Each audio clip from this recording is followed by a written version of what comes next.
नमस्कार। आज ध्यान निमंते पवित्र बाइबल प्रथम करंथियो 11 पर्वर 32 पद पढ़ा। सेठारे एपरि लिखा जाए, आउ जगत सहित जेपरि दंडाज्ञा प्राप्त न हेउ एथि निमंते प्रभुंक द्वारा विचारित होई आम्बे माने शास्ति भोग करूछु।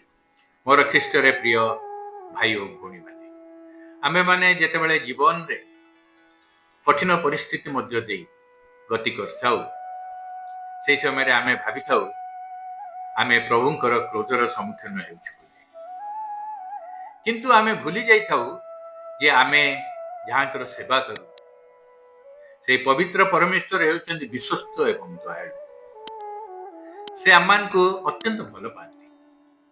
तांकर शासन केवल क्रोधरु नुहे बरं प्रेमरु होइथे।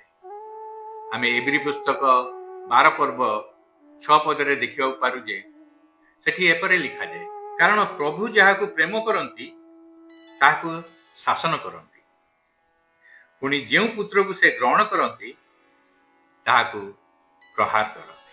पिता माता जेपरी निज संतान को सिखांती सेपरी आमको मध्य पिता ईश्वर सिखांती। तांकर शिक्षा आमको ध्वंस करने बरं आमर सुधार पाई। प्रथम करंथियो 11 पर्व 32 पदरे पाउल कहउचंती, जेतेबेले प्रभु आमको न्यायित करंती सेतरे आमको शिक्षा मिले, दंड नुहे। दंड पृथ्वी को मिले किंतु विश्वास को मिले शिक्षा, जहाँ आमको पापरु फेरेवा पई होइथे। आमर जीवन रे आमे जेतेबेले भूल करि बसु ईश्वर को ऊपर अविश्वास करथाउ किंबा शैतान रे प्रलोभन रे आसी पापरे जाई पड़ी थाउ, सेतेबेले ईश्वर आमको एपरी परिस्थिति मध्य दे गति कराई थांती, या द्वारा कि आम्बे दुख कष्ट मध्य दे गति करथाउ। आ या द्वारा से आमको सिखांती। यार उद्देश्य होची आमको तांको पाखो फेराई नेबा। एई बड़ी शिक्षा बिना आमे शेषरे पृथ्वीर पाप सहित सालिस करी नाश होई जेथांतु।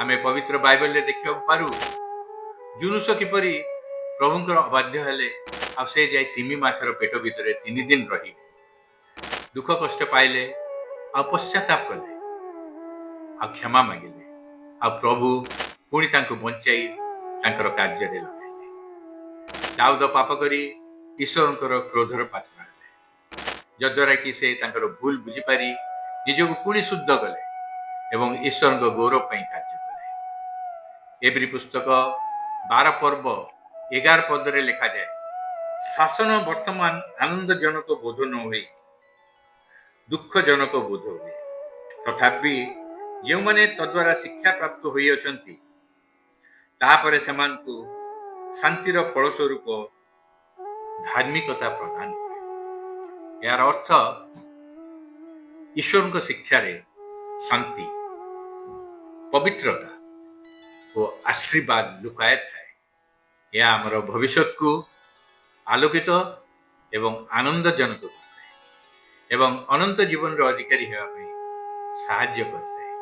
सेति जेतेबेले आम जीवन रे कष्ट परीक्षा विरोध किंबा निराशा आसे सेतरे आमे विचलित न होई एवं ईश्वर को दोष न दी तुरंत भाविबा उचित जे ईश्वर मते कोन शिखाइबा को चाहते। प्रार्थना द्वारा तांको पचारिबा, हे प्रभु मो जीवन रे तुमे कोन परिवर्तन चाहछो। ईश्वर को शिक्षा को अस्वीकार करिबा नहीं, बरं नम्रतार सहित ग्रहण करिबा। प्रिय भाई और भौणी माने, प्रभुंकर शिक्षा केवल आमको कष्ट देवा पई बरं आमर आत्मार भल पई। तांकर उद्देश्य होची आमको पवित्र करी विनाशरु रक्षा करिबा। सेति पई जेतेबेले आम जीवन रे कष्ट दुख आसे आमे चिंता करिबा, प्रभु मते कोन शिक्षा देवा पई चाहछो। आमे भयभीत हेबा नहीं, बरं कृतज्ञतार प्रभु को कहवा, प्रभु धन्यवाद, कारण आपणकर शिक्षा मोर आत्मार भल, आपण मते ଆପଣଙ୍କର ଇଚ୍ଛା ମତେ କଡ଼େଇ ନିଅନ୍ତୁ ଏବଂ ଯାହା ଆପଣଙ୍କ ଦୃଷ୍ଟିରେ ମୋ ଜୀବନରେ ଘୃଣାର ବିଷୟ ତା ଦୂର କରନ୍ତୁ ଏବଂ ମୋତେ ଶକ୍ତିଯୁକ୍ତ କରନ୍ତୁ ଯେପରି ମୁଁ ଆପଣଙ୍କ ପାଇଁ ଯୋଗ୍ୟ ବିବେଚିତ ହେବି।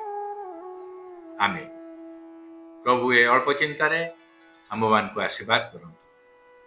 ଧନ୍ୟବାଦ।